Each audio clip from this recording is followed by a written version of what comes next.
Good afternoon. Going out on table one, we have the women's championship singles round of 16.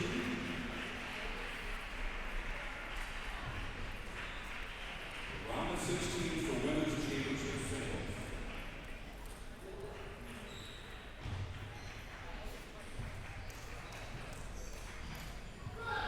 We introduce our officials first. We have Mr. Mark Way. Step forward.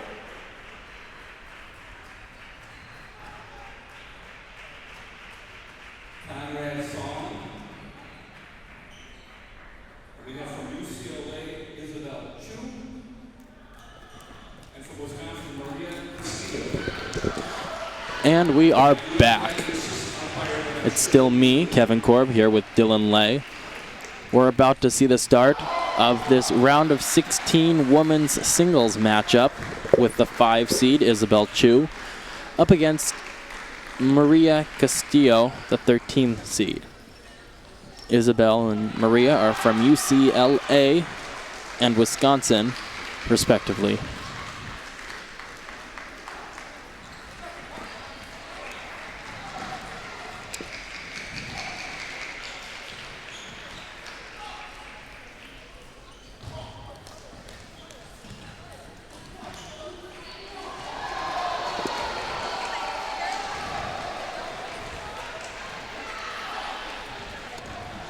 Isabel, of course, is the sister of Nathaniel Chu, one of UCLA's stars. She herself is one of UCLA's stars. Additionally, it's a good 1-2 brother-sister punch to have on your team, isn't it, Dylan? Absolutely. She's definitely got a lot of experience and practicing, with the sibling. That's always helpful. Definitely, and it's great to have a player who has this much experience in her first year of competition with NCTTA. Yeah, she's definitely going to be a force to be reckoned with in the coming years. Yeah, we'll see who can make it deep, who advances out of this one, and I think either competitor has the chance to be a force deep into some of the later rounds. We saw Maria yesterday finish second in the women's doubles with her partner, losing eventually to Texas Wesleyan in the finals. But they did have good teamwork and great footwork, so she's got that going for her in this match. Definitely. In the doubles team competition, they played, they had a good style matchup. Maria is a very aggressive attacking player. Her partner was a defensive player who had an interesting racket combination. Long pips, long pips and medium pips. Yes. Not something you see every day. Yeah. Texas Wesleyan definitely had trouble with that, but they overcame. It'll be interesting to see how she fares now on her own in the singles.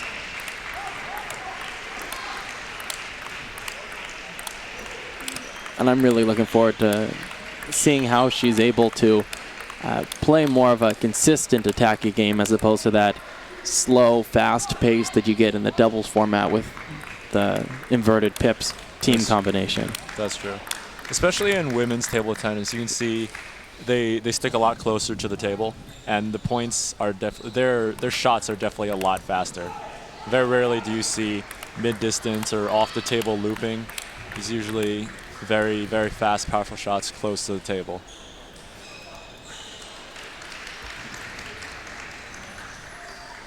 I think a lot of this match is going to be about who can move each other to the corners, make each other run.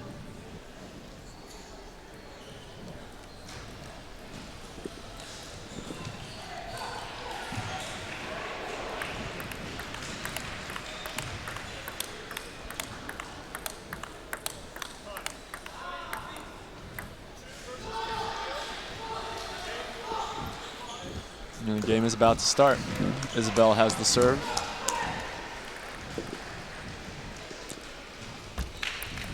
Maria, of course, is the 21-20 rated player out of Wisconsin in the red, with Isabel, the 22-50 rated player in the cool-looking UCLA blue uniform. He starts off with a rocket backhand. It's fast and spinny.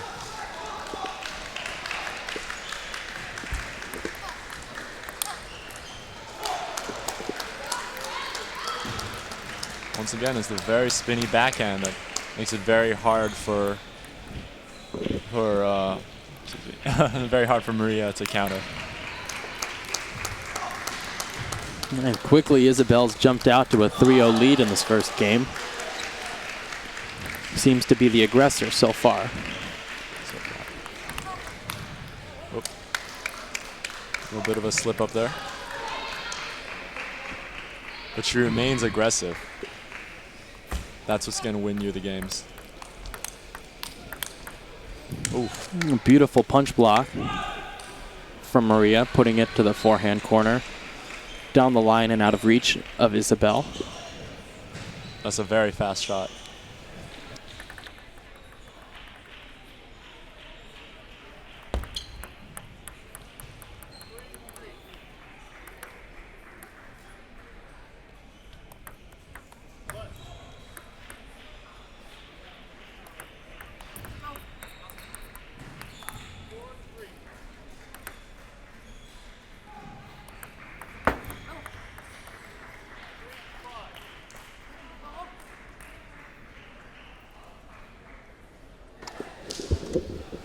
Isabel's now serving 3-5.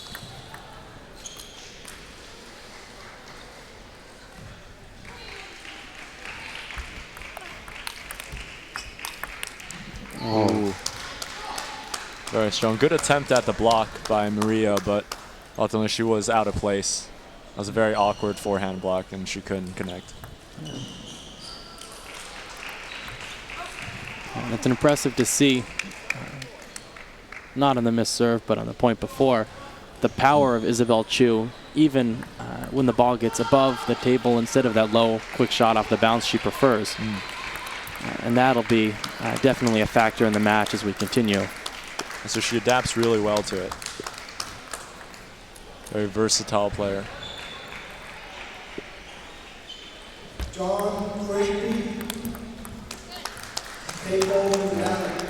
Fast short forehand to Maria's backhand. She didn't quite get there in time. Oh, beautiful forehand flick.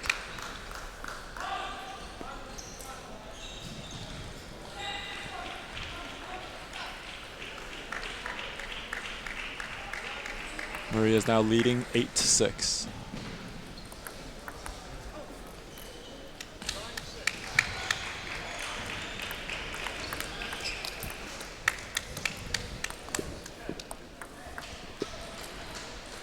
Maria now has 4 game points.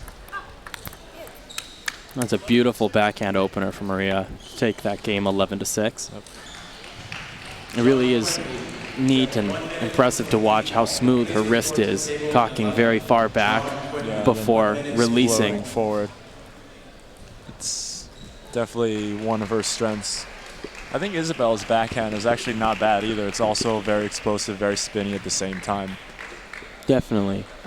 You see a contrast in styles between the two, despite both being very spinny. Isabel playing a ball low off the bounce, generating spin with that powerful hit, whereas Maria often goes for that slower, in terms of a spinny ball, that slower, higher looping spinny shot. But harder to control when you're the opponent. And she does also have in her arsenal a very powerful backhand punch that we've seen a few times to put away balls down the line to Isabel's forehand. And most of the time, Isabel, she cannot react fast enough to get there in time. So what does Isabel have to do?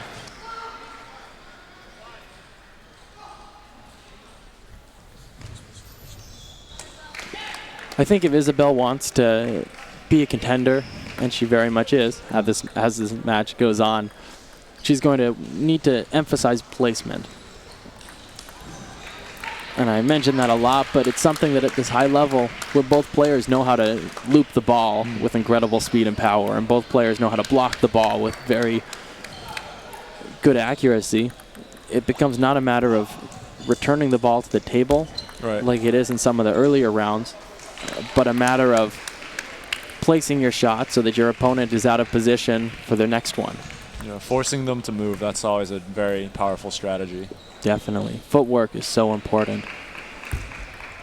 And the more you make your opponent move their feet, and that's powerful that down the line shot. Once again, is the backhand punch we talked about. It's like we're commentators or something. It's crazy.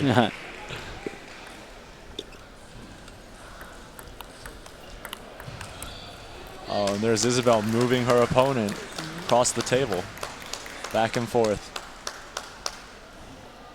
And that's what we need to see from Isabel. That movement, forcing her, the movement, force to her opponents. Right. Where Maria needs then to move her feet, shuffle side to side in order to return the balls from Isabel. As you can see there again, working wide left. Yeah. And forced to play into the net instead of that steady feet set backhand punch we've seen so successful. Oh, a powerful forehand smack. Once again, way out wide to the corner. It's Maria with the serve.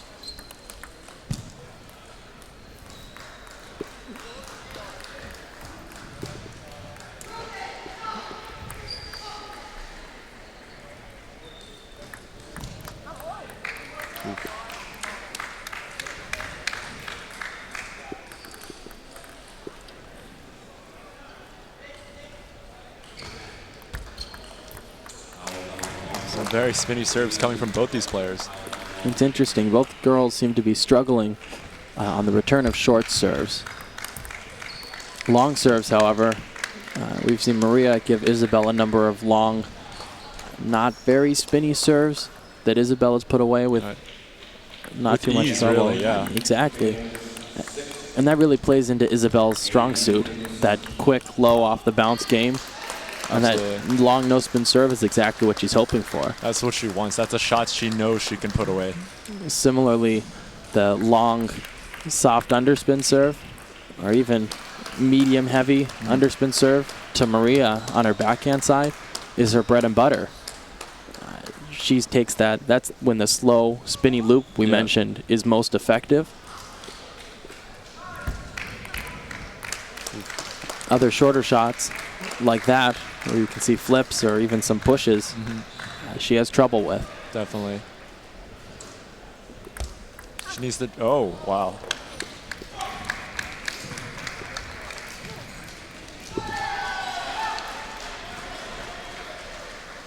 And Isabel's now leading 9-7. Maria with the serve. Beautiful. Great shot. Good composure to still make that attack down 7-9. Yep. It's important not to back down. And there she is. Score even at 9-9 in this second game.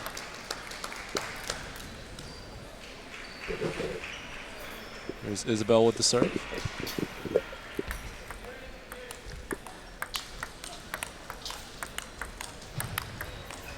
Oh, some great rallies by both these players. And Isabel really pinned Maria on her backhand side. She got really uncomfortable and couldn't quite finish it.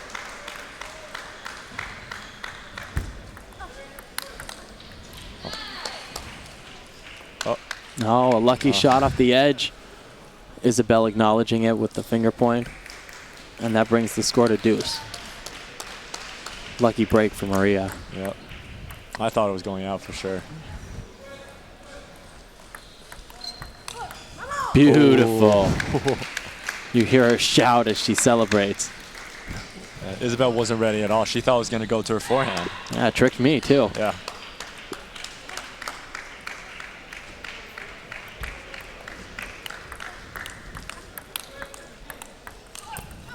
Beautiful. You could see the movement of that ball. Cross court, down the line. Cross court, down the line. That's really working your opponent. Yeah. It's a dangerous combination.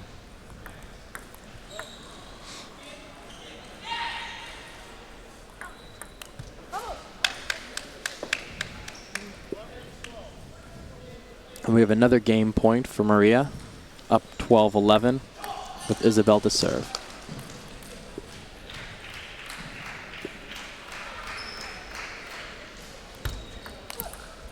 Oof.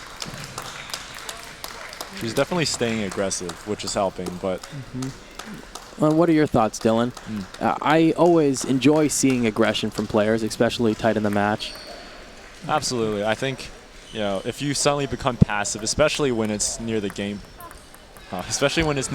point or crucial moments, it shows weakness. It just shows a weakness in your mental state, and that's something a lot of players, especially new players, they have trouble dealing with. And she can't quite finish. Yep. I wonder, though, that forehand flip attempt she went for, Maria, I believe at 12-12. I think so. That she hit into the net. That's something she struggled with that full game. Remember, we were talking about the short serves. That's that's one of her weaknesses, and I think at this point, maybe during practice she can work on it more, but in the game it's very hard to pull off. Yeah, no time for practice before the third set coming up right now. But it's interesting. As a player, I feel that you have to recognize she gave me a serve that I'm a little weak with. I want to be aggressive, but I can't play a risky shot like we talked about last match with Peter Lee. I have to play the shot to upset my opponent's position, make them move so that their next shot they give me is an easier one I can attack. Right. It's about finding the good combination for attempting, like risking a shot to end the point quicker, or playing a more conservative one to get in better position for your next shot. Very well said.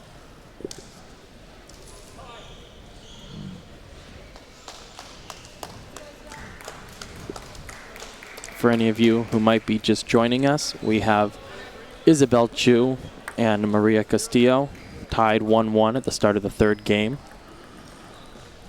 Isabel managed to put up a very good fight in deuce, overcoming a number of game points for Maria before eventually winning that second set 14-12.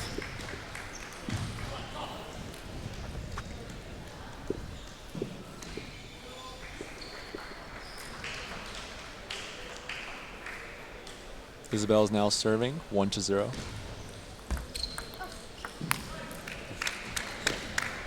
A little bit too much smack on there. Got a little bit greedy. Yeah. Saw the ball a little high, but very, very heavy with spin. That's still a hard shot to put away to the corner like she wanted to. Definitely. That was the right idea, though. Yeah, if she can hit that shot, she's going to be doing really good.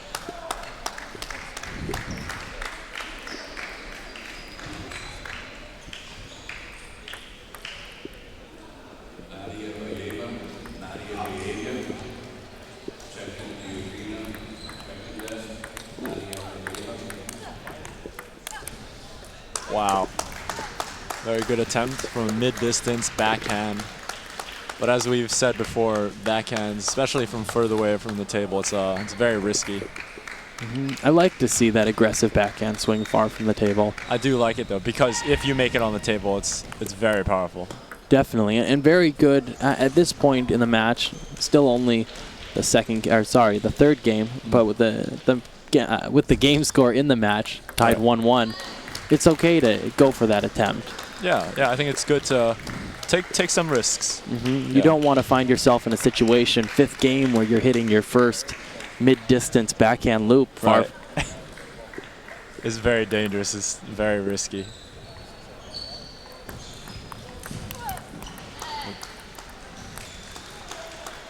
You see Maria's starting to go further and further away from the table. She started out the first couple of games starting really close. Now she's attempting more loops.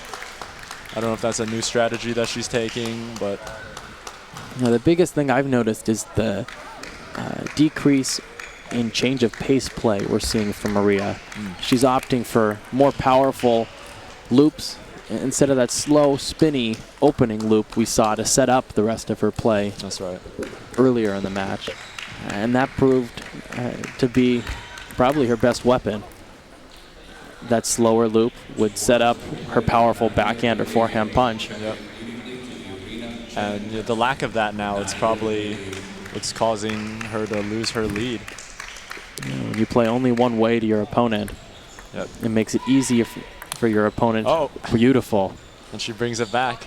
And you could see right there the slower mid-speed backhand loop cross court to Isabel's backhand corner, and then the quick backhand punch down the line. We've seen that a number of times, and we'll see it again. Definitely will. It was very wide out to her backhand. And she hit it from mid in the table, so it was even harder to aim. That was impressive.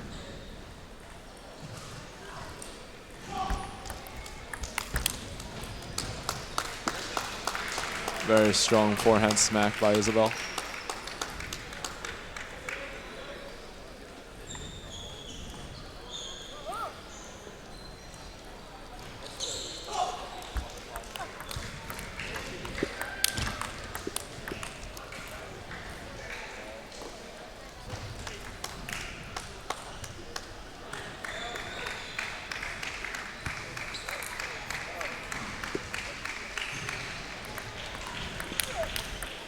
Ooh, great shot across the court. First aiming it at Maria's backhand and then switching right to her forehand. This puts Isabel on 9-6. Maria is serving.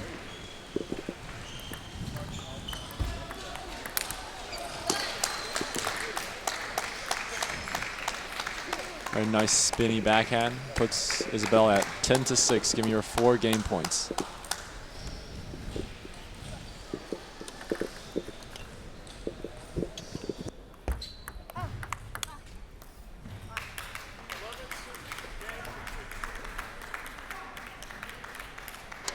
And you can see right there Isabel taking the third game, 11-6. As the players return to the coaching corners. Maria, to go a little bit into the background of our players and let you know who you're watching, is a junior majoring in environmental sciences and environmental studies. She's transferred and played actually for a few different schools for NCTTA. Once 1 year at a school for she's originally from Columbia. She played for Lindenwood University this fall, but in the spring actually transferred to Wisconsin-Madison, really boosting that level of the Wisconsin team. She did play last year as well.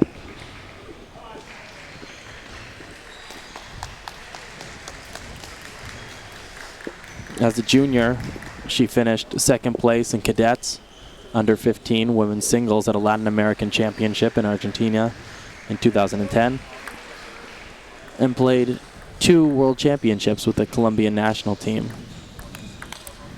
Rotterdam in 2011 and Paris in 2013.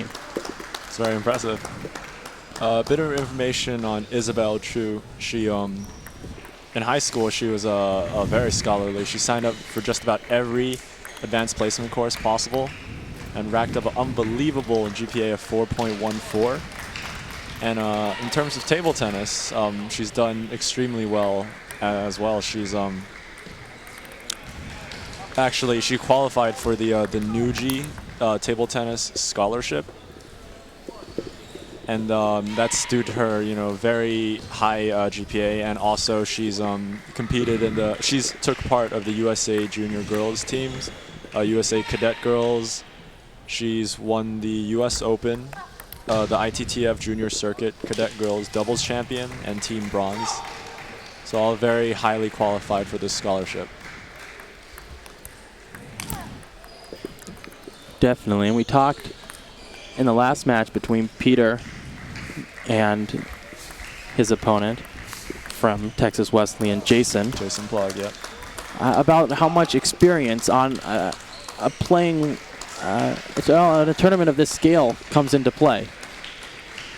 And both of these players, as we've seen, are very, very experienced, no stranger to the spotlight. Absolutely. And I'm sure that'll help both of them maintain composure as they look to fight back and hopefully continue further into the tournament. Hopefully. The score is now 6-2 with Isabel leading. She's also leading the games 2-1. So Maria really has to do something to change up the pace.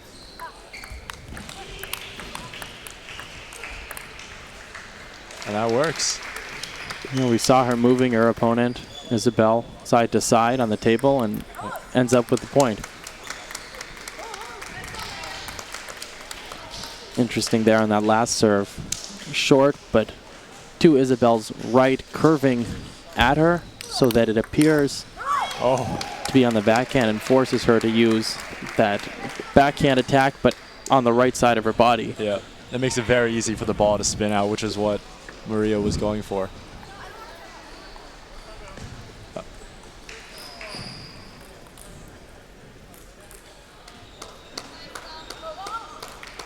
Score is now 6-5. Isabel is serving.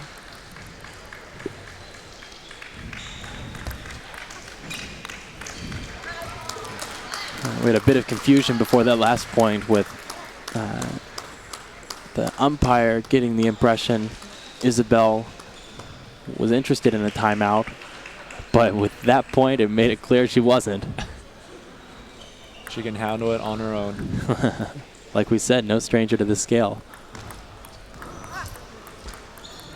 Now she pulls ahead 3 points, 8-5. That's something experience will definitely help with. It helps you calm your nerves. Like, you know, you've done the tournament thing before. You know what it's like. So it's going to be easy to maintain your composure. The tournament thing? Tournaments. You know, like the collegiate championships. Yeah. It's a bit different. You know, that thing, the biggest scale of table throughout tennis the in the year. college circuit. Yeah, just an average tournament thing. No big deal. Which for them it really isn't.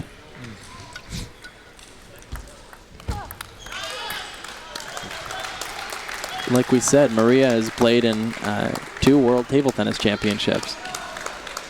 She has experience. Isabel was a top junior. Yep.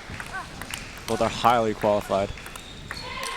Oh, I would have liked to see Maria go down the line on that one. I think the backhand push down the line, that would have been very powerful.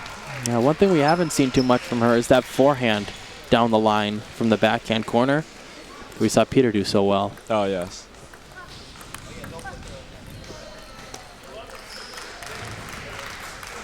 And Isabel Chu takes it. 3-1. She now advances to the round of 6. This is the quarterfinals. Quarterfinals, yes.